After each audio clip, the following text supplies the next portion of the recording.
Tadi kita sudah dengar sedikit sebanyak penjelasan tentang pendataan, lepas itu jenis-jenis warga asing yang ada di Sabah ini, kemudian perbezaan antara pendataan ini dengan inisiatif-inisiatif terdahulu, lepas itu sama ada kad atau tidak kad. Tapi ada satu kerisauan orang-orang tempatan kita ini, warga negara yang di Sabah ini, dia punya kerisauan adalah begini dokter, mungkin dokter pun dapat tahu.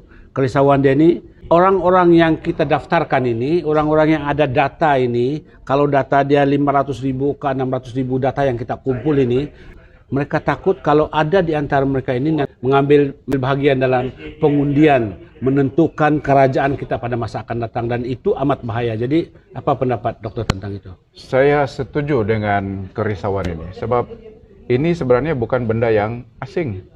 Ini sudah berlaku. Sedang berlaku pun. Ya. Okay. Dan sudah terbukti di mahkamah pun ada kes yang berkaitan dengan pengundi palsu, pengundi hantu. Ini sangat biasa di Sabah dan saya setuju dengan kerisauan ini. Dan itulah sebabnya perkara-perkara yang melibatkan warga asing, pendataan, maklumat ini, kita perlu pertanggungjawabkan dengan sebuah kerajaan yang kita benar-benar yakin. Yang dapat mempertahankan kedaulatan. So, ini bercakap tentang kedaulatan negeri, kedaulatan negara. Ya. Kalau kita waktu pilihan raya begitu, gara-gara RM50 kamu sudah serahkan kau punya undi, jangan komplain lah tentang ini menjadikan warga asing. Jadi warga asing sebagai pemilih. Sebab kau sendiri baru RM50 kau sudah jual kau punya undi. Itu jangan payah bising. Tetapi kalau betul-betul serius, kena pastikan kerajaan negeri, pemimpin yang pilih, YB yang dipilih itu harus YB yang kamu boleh percaya untuk memegang amanah itu. Yang ada integriti. Ada integriti. Ya, sebab akhirnya nanti kita yang akan merasa akibatnya. Jadi ini berbalik kepada kita. Dahulu kita sudah ada pengalaman kerajaan, ya, rupanya ada pula terlibat dengan projek IC dan sebagainya. Ini berlaku. Siapa yang pilih kerajaan waktu itu? Tidak dapat dinafikan. Ya. Jadi kita pun ada peranan juga di sini. Kita jangan melihat semua ini masalah Datuk Seri Dr. Jeffrey. Ini masalah ketua menteri, ini masalah kerajaan negeri. Tidak. Kita juga ada peranan di sini.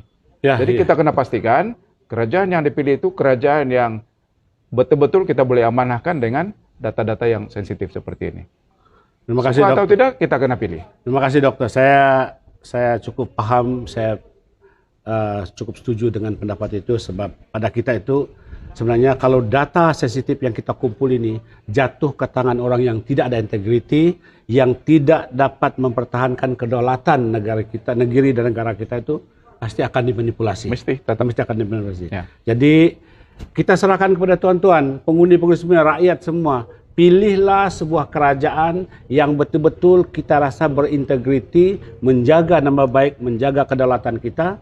Dan saya tengok kalau tidak keterlaluan kita katakan apa yang dimulakan oleh kerajaan yang ada sekarang ini di bawah pimpinan Ketua Menteri kita dan jawatan kuasa menyelesaikan warga asing yang di bawah pimpinan Dr. Jeffrey ini. Kita nampak ada ciri-ciri integriti, ciri-ciri memperbaiki keadaan kita yang sudah menanah, membarah dari dulu ini. Jadi kita harap orang-orang di luar sana dapat membantu. Kalaupun ada bantahan, bantah dengan baik, kita akan perbaiki keadaan ini. Tetapi saya percaya, kalau kita dapat jalankan pendataan dan penyelesaian data-data yang kita kumpulkan ini dengan baik dan tuntas, kita dapat menyelesaikan sekurang-kurangnya sedikit sebanyak mungkin, kalau tidak pun 100%, 90% daripada masalah warga asing yang kita sudah hadapi sejak berpuluh tahun ini. Ya. Jadi saya ingat itu dulu. Terima kasih. Kalau mungkin ada kata-kata terakhir daripada dokter sebelum kita bersurai pada petang ini. Saya hanya mau menekankan ini. Apa-apa tindakan, apa-apa dasar, apa-apa undang-undang yang kita mau buat, kita perlukan maklumat yang cukup, maklumat yang lengkap. Kalau kita membuat tindakan dasar undang-undang apa semua tanpa maklumat, tanpa data, kita seperti orang meraba-raba lah.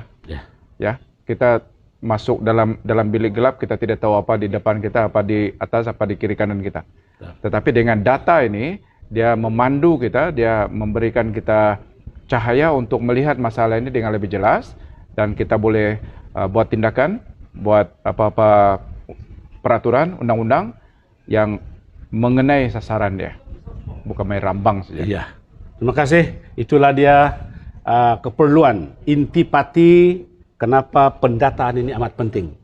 Sebab daripada data-data yang kita buat itu, kita dapat olah, kita dapat perbaiki keadaan, dan saya percaya kita akan cuba sedaya upaya untuk menyelesaikan sedikit sebanyak masalah warga asing yang ada di Sabah ini yang sudah berakar umbi ini. Ya. Kalau IMM 13 sudah ke generasi kelima barangkali ini, tapi apa-apapun kalau orang bilang kita tidak mulai untuk buat selesaikan masalah ini, Bila lagi? bila lagi? Kalau bukan kita, Siapa lagi? Terima kasih.